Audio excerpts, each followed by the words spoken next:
9 comportements qui détruisent les relations. Les bonnes relations sont difficiles à construire.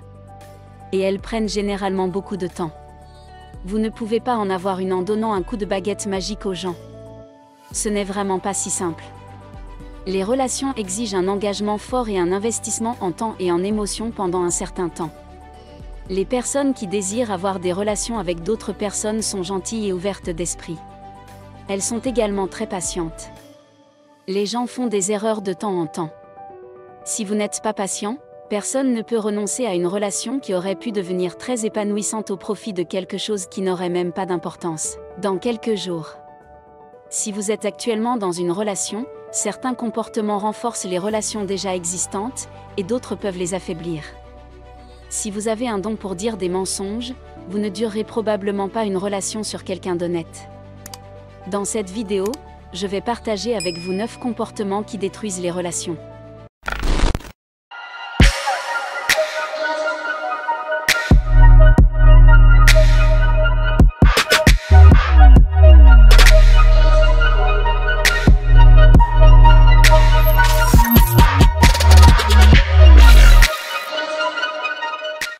Un mensonge chronique, il va sans dire que tous les menteurs sont condamnés à la méfiance des personnes auxquelles ils tiennent, et de tout le monde en général. Vous ne devriez vraiment pas mentir aux gens. Le problème quand on ment, même une seule fois, c'est que si on vous découvre, cela remettra en question même les choses vraies que vous avez dites. Cela vous obligera à toujours défendre ce que vous dites. Et vous ne serez jamais vraiment à l'abri des soupçons. Le mensonge ne peut pas être le fondement de toute relation, qui est la confiance. Là où il n'y a pas de confiance, il n'y a pas vraiment de relation. Si vous voulez garder votre relation, soyez honnête, vous serez surpris de voir à quel point les gens peuvent être accommodants. Si seulement vous êtes honnête avec eux. Tout le monde a une chose ou l'autre qui les dérange. Lorsque vous partagez les vôtres avec eux, ils ont l'impression que vous leur avez confié une partie très secrète de votre vie.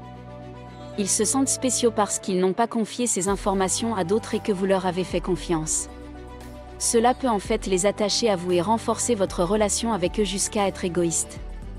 Tout le monde a le droit de vivre, de s'occuper de ses problèmes et de s'amuser. Si quelqu'un choisit de faire de vous une partie de sa vie, ne le prenez pas pour acquis. Tout le monde ne fait pas de tout le monde une partie de sa vie. Avez-vous invité tous vos camarades de classe à dîner avec vos parents ? Je serais extrêmement surpris si vous l'aviez fait. Si vous avez une relation avec quelqu'un, apprenez à être prévenant dans vos rapports avec elle. Ne vous intéressez pas uniquement à ce qu'elle peut vous offrir. Une personne égoïste pense aux opportunités pour elle-même et les vend aux personnes avec lesquelles elle est en relation. Elle peut se disputer avec vous simplement parce que vous n'acceptez pas de faire les choses à sa façon. Si vous voulez savoir si vous êtes égoïste ou non, demandez-vous si vous vous souciez des intérêts de vos amis. Écoutez-vous au moins l'opinion de vos amis ? Attendez-vous toujours d'eux qu'ils écoutent la vôtre ? Voulez-vous toujours que vous passiez du temps dans votre endroit préféré ? Insistez-vous toujours pour regarder vos émissions préférées lorsque vous êtes avec vos amis ? À quand remonte la dernière fois où vous avez appelé vos amis en premier pour prendre de leurs nouvelles ? Vous pouvez être super égoïste sans même le savoir, cela commence et devient normal avec le temps. Aucune relation qui a cette façon de faire ne durera, personne n'aime les personnes égoïstes. Heureusement, il existe un remède à cela. Si vous écoutez plus que vous ne parlez et devenez plus honnête avec les gens, vous vous en sortirez mieux dans la relation, vous apprendrez à partager et à soutenir les choses qui intéressent vos amis. Troisièmement, une mauvaise culture de la communication, la télépathie humaine, non grâce à la technologie, n'a pas évolué. Nous ne sommes pas arrivés à un stade où nous pouvons comprendre ce que pensent les autres en les regardant. En d'autres termes, les gens doivent s'exprimer davantage. Si vous êtes dans une relation avec quelqu'un, apprenez à communiquer vos sentiments, vos réserves et vos craintes. Vous devez comprendre que votre ami ne peut pas savoir ce qui se passe. Si vous ne lui dites pas, le fait de ne pas communiquer peut vous amener à réagir de manière excessive à des choses dont vous n'avez pas parlé. Cela peut vous faire paraître instable. Et cela peut mettre votre relation à rude épreuve. Les gens ont aussi des choses à faire. Il est injuste de s'en prendre aux autres par frustration personnelle. Personne ne mérite d'être traité de la sorte.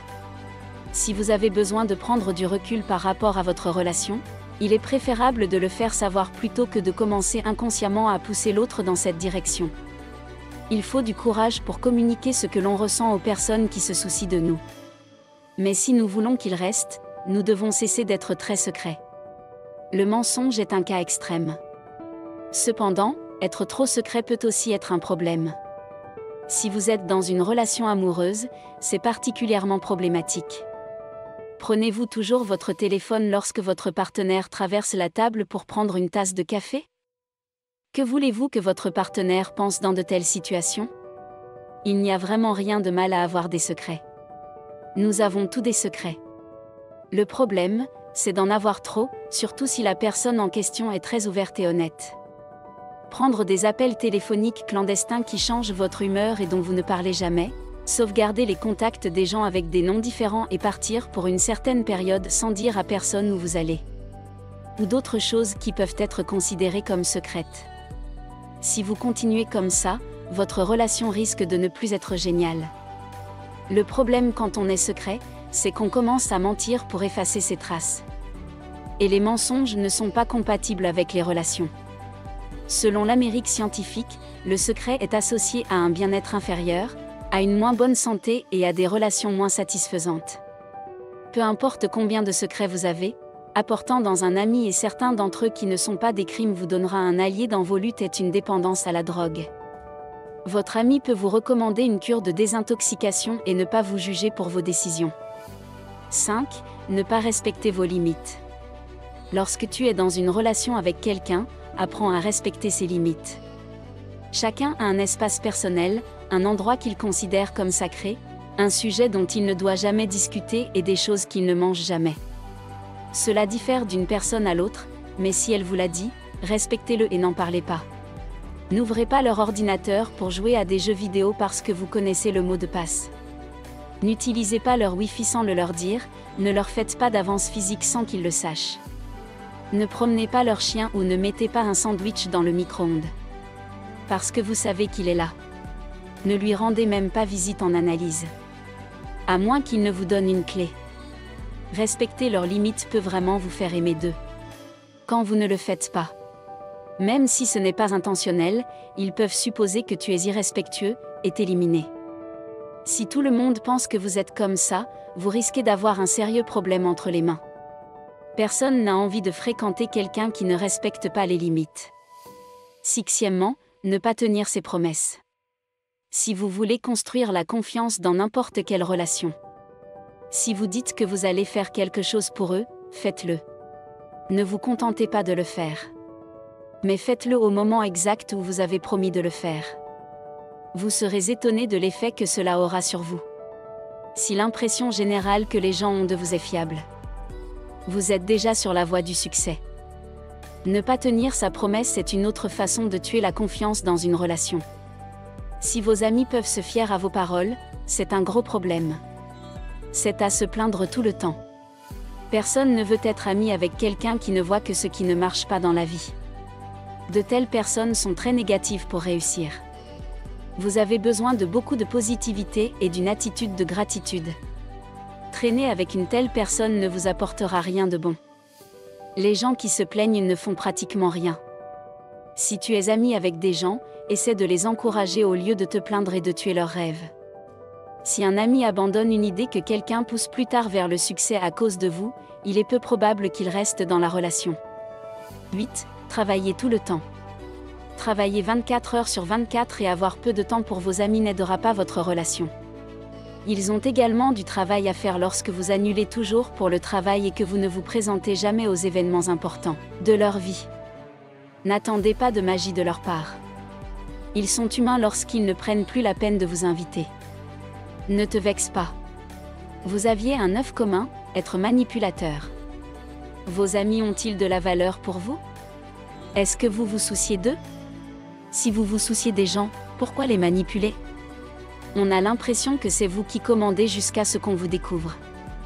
Il est plus facile de pardonner à quelqu'un qui a aimé et à quelqu'un qui vous a manipulé pour son intérêt égoïste. Ces comportements, si vous les entretenez, peuvent vous laisser très seul. Les amis sont des êtres humains, Traitez les gens comme vous aimeriez être traités et tout ira bien. Si vous êtes nouveau ici, n'oubliez pas de vous abonner pour ne pas manquer d'autres vidéos intéressantes comme celle-ci. Vivre et non survivre, soyons prospères.